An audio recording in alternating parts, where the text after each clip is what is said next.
One of the most important skills to have in competitive play is to be able to understand the strengths and weaknesses of each team's composition. You have to ask yourself how you can use the strengths of your team comp to expose the weaknesses of the enemy team comp without surrendering your own defenses. You should know precisely how to win the game before the game even starts. You should be envisioning the victory in your head so it's easier to follow through when you get into the game. These are things that are relevant to all forms of warfare, including League of Legends. And the reason why I'm mentioning all this right now is because I think that this particular Teamfight from CLG demonstrates a lot of these ideas. They know that their team comp is weak in teamfights and that EG's team comp is very strong in teamfights, so they split EG apart using Link on LeBlanc to pick off their carries.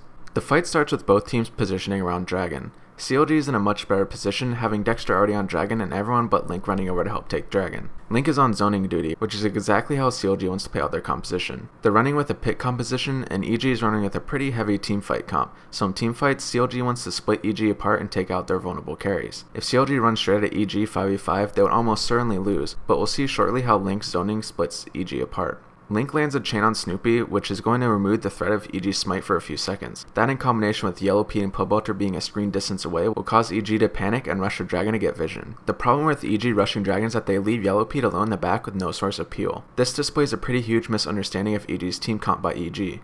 They have two carries, Jinx and Orianna, that are both extremely vulnerable and need to be protected at all costs. Krepo leading the charge allows Link to get onto Yellow Pete for free, which is going to force him out of the fight very early on. The fight is still winnable for EG at this position just because their team comp is so good for team fighting, but it's going to be very difficult for them from this point on. You can see how far separated Yellow Pete is from the rest of the EG team now. The important part is the distance between Krepo and Yellow Pete. Normally Link wouldn't be able to go on Yellow Pete for free like this because Krepo could headbutt him away or pulverize him, but Krepo is way too far away to do anything about this. EG is hoping to get a wombo combo with Alistar and Orianna here, but CLG has already backed off the dragon in anticipation of the engage. Plus they already know that Link is on their backline for free, so they're pretty okay with this. This is the point in which EG knows the fight is a disaster. Dexter uses his ultimate to engage on Pobelter, which forces him to run backwards, meaning Krepo will be out of range of the Orianna ball if he were to go in, effectively ruining the Alistar-Orianna wombo combo. Both carries on EG are forced out of the fight before it even starts, and this is a horrible position for EG. Realizing his mistake, Krepo tries to make the best of a bad situation and peel by forcing double lift out of the fight.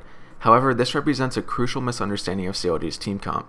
Sivir exists in this team comp mainly for the movement speed buff on her ultimate because it allows Vi and Shyvana to be more mobile and rip apart the carries on EG. You can't see it on the screen at this point, but Nian rushed a Blather and King into lane against Mundo, which means his damage is absolutely absurd at this point. Keeping Nian out of the fight is much more important than keeping double lift out of the fight. A perfectly timed shockwave from Pobelter will stop Nian midair and prevent a ton of damage, but even with that incredibly clutch play, it's just too late for EG. Nian will start melting everyone with this AoE damage, and Link has gone untouched in this fight because EG is too busy peeling Dexter off Pobelter. I think at this point Inox should be attempting to zone Link out of the fight, but I'm not sure that would have mattered regardless. If Inox would have been on Link here, then Link would not be able to get the chain on Pobelter, and Pobelter may have been able to live here, but it's hard to say because Double Lift will be entering the fight shortly anyway. Yellow Pete is finally in a decent position to auto-attack with rockets, but 3 people clumped on EG allows Nian to burn everyone down with his AoE damage. Dexter and Pobelter go down, but that's a great trade for CLG, jungler for mid laner.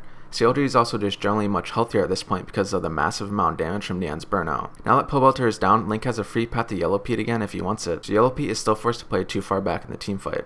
Pretty much the only person that Yellow Pete is able to hit at this point is Link, and that's definitely not someone he wants to go toe to toe with. Inox plays a bit too far up and gets hooked by Aphromoo, which will persuade Snoopy to re-enter the fight in what Rivington calls the I think I can mentality. While the rest of CLG cleans up Inox, Link is able to assassinate Snoopy and get onto Yellow Pete afterwards. Krepo is still stuck all the way on the opposite side of his team, effectively unable to do anything. Link closes a huge amount of distance with his flash and distortion to pick up the kill on Snoopy, while the rest of CLG finishes Inox. A double flash from Rush Hour gets stuffed by a flash over the wall from Krepo, but ultimately the peel comes way too late and Link is able to finish the kill on Yellow Pete over the wall. At the end of it all, CLG picks up 4 kills, 2 mid towers, 50% health on an inhibitor tower, and a dragon while only losing Dexter, showing just how important it is to play to your team comp.